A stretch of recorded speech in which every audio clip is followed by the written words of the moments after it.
Ay mga ka-welder, nakikita nyo ba yun? Yung building na yun, yun. Ayan, taas.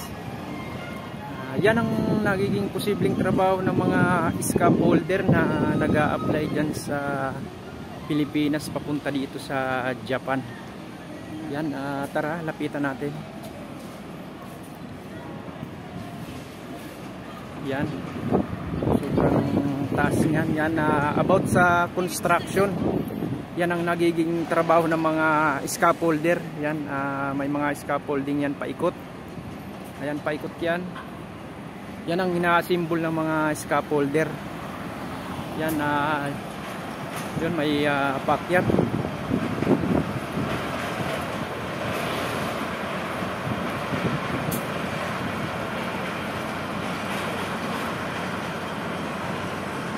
Ayan, yan ang nagiging trabaho ng mga scaffolder, hindi biro. About sa construction, yan, matataas na building, sila yung nag-assemble ng mga scaffolding para sa safety, para sa mga hapakan yan ng mga magtatrabaho. Yan,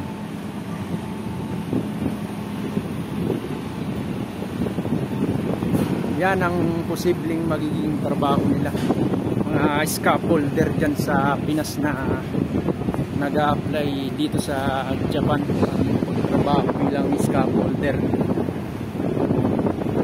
Ayan, hanggang dun yan may construction. Yan, halos lahat tinatayuan nila ng mga scaffolding. Hindi rin biro ang trabaho dito ng mga scaffolder talaga. Assemble, pagkatapos naman na backlash, yan, dismantle. Yan,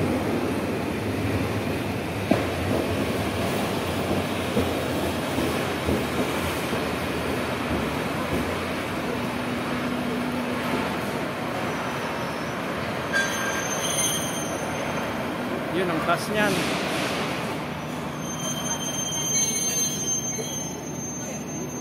Yan, yan ang nagiging trabaho nila dito sa Japan.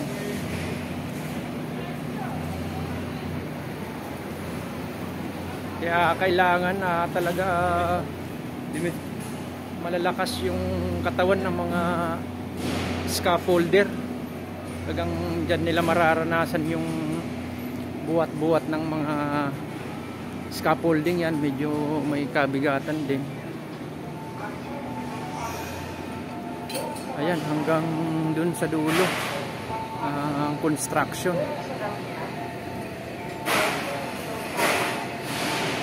Yan, di ko lang alam kung may mga Pinoy dyan.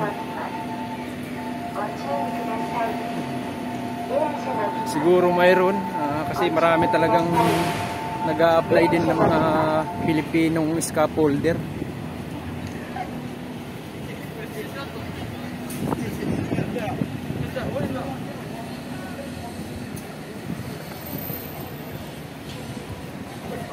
Yan.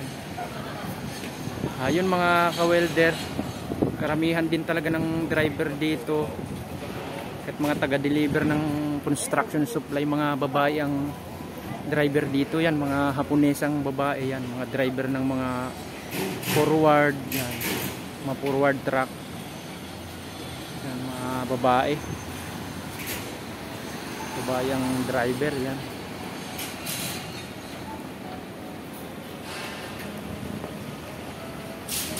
yun lang mga ka-welder, binigyan ko lang kayo ng idea sa magiging trabaho ng scaffolder dito sa Japan. Yan, ayan, silang nag-a-assemble yan, mga scaffolding. Yan, about sa construction, yan, pagtatayo ng mga building, kailangan talaga yung scaffolding, mga hapakan, mga tungtungan, kung may magwe-welding, mga tungtungan nila. Yan, ayan, babae ang driver ng construction supply nag-deliver.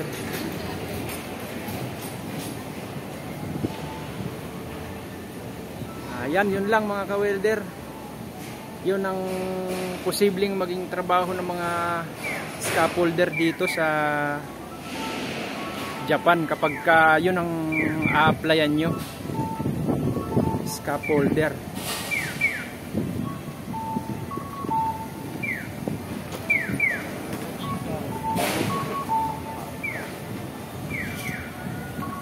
So yun lang mga ka-welder, yan nadaanan ko lang din yun dito sa city, dito sa Fukui City, Japan. Yan. Yun nga, may event nga dito. Yan, may mga dance contest dito. Yan. Ayan, ang laki ng monitor. Ayan, silipin natin saglit.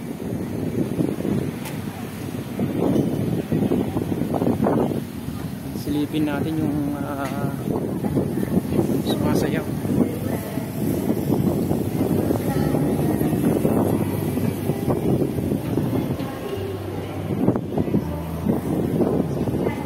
Ayan, may dance contest dito.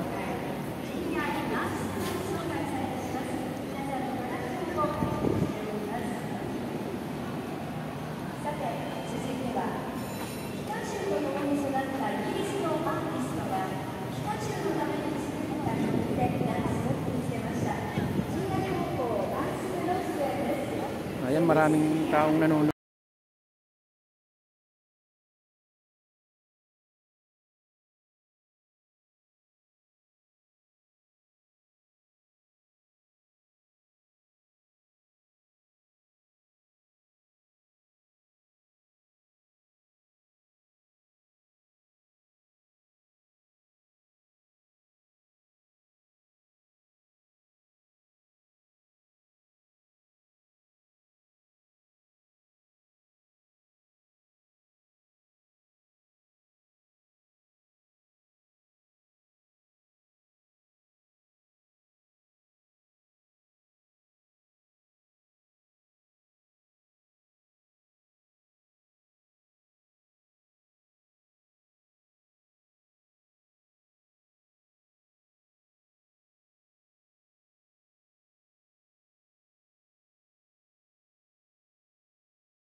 Ayun mga ka-welder, nadaanan ko lang din yun, mga sumasayaw. Yan may dance showdown dito sa Fukui City, Japan. Yan.